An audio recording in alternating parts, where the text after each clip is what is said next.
বাংলাদেশের মধ্যে এমন একজন মন্ত্রী আছে, যে মন্ত্রী একটা দাবি উঠেছিল যে ওদের দর্শনকারীদের বিচার করা হোক। সেই মন্ত্রী দর্শনকারীদের বিচার প্রক্রিয়ায় ঘুরাইয়া ফিরাইয়া টেনে ইসলামী আইনকে নিয়ে সেখানের মধ্যে বলতেছে মধ্যযুগীয় আইন এ যুগে চলে না। তোমার যুগের আইন দিয়ে দর্শন বন্ধ করো না। তুমি তো ক্ষমতার মধ্যে আছো, তুমি রাষ্ট্রীয় ক্ষমতার মধ্যে আছো, সকল বাহিনী তোমার অধীনে আছে, সকল জ্ঞান বিজ্ঞান তোমার মাথার মধ্যে আছে। তাহলে এই মাথা দিয়া এই দেশের শান্তির ব্যবস্থা, মানুষের নিরাপত্তার ব্যবস্থা, ইজ্জতের ব্যবস্থা করতে পারো না, আবার বলো ইসলাম হলো মধ্যযুগীয় আইন। এই ধরনের মন্ত্রিত্বকে ধিক্কার জানাই।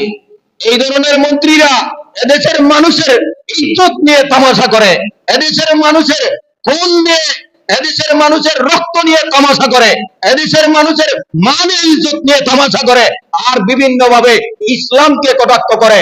যতদিন পর্যন্ত এই জাতি, এই রাষ্ট্রীয় মন্ত্রীরা ইসলামকে অবহেলার চোখে দেখবে, কোনদিনও শান্তির ফয়সালা এই জমিনের মধ্যে আনতে পারবে না। আপনারা নিজ নিজ হাতে নিজে করে যান। রাষ্ট্রের দিকে, আমি বারবার বলি, রাষ্ট্রের দিকে তাকাবেন না। যে রাষ্ট্র গান বাজনা শিক্ষা দেয়, যে রাষ্ট্র খেলাধুলা শিক্ষা দেয়, যে রাষ্ট্র অশ্লীল নৃত্য প্রশিক্ষণ দেয়, এই রাষ্ট্রকে তোমাকে সঠিকভাবে দিন বোঝার, সঠিকভাবে মানবতা শিক্ষা দিতে পারবে। রাষ্ট্র এমন পর্যায়ে পৌঁছে গেছে, রাষ্ট্রের মধ্যে কিছু সুশীল নামের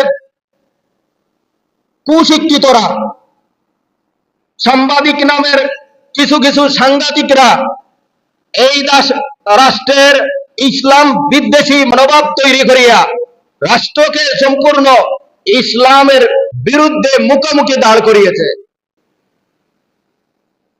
যার কারণে সার্বক্ষণিকভাবে ইসলাম বিদ্বেষী স্লোগান, ধর্ম বিদ্বেষী স্লোগান, উলামা বিদ্বেষী স্লোগান, আলিম উলামাকে কটাক্ষ করা, ইসলামী আইনকে কটাক্ষ করা, ইসলামী নীতিমালাকে ব্যঙ্গ করা অনর্গল চলতেছে। এগুলা দেখা হয় না যতক্ষণ পর্যন্ত আপনাদের এই সুশীল নামের কুশিক্ষিতরা সামাল না দিবেন, আর ইসলাম বিদ্বেষী সাংবাদিকদেরকে সামাল না দিবেন, ততক্ষণ পর্যন্ত এদেশের মানুষের ইজ্জত রক্ষা করা সম্ভব হবে না। এদেশের মা বোনদের দর্শন বন্ধ হবে না, নারী পাচার করা বন্ধ হবে না।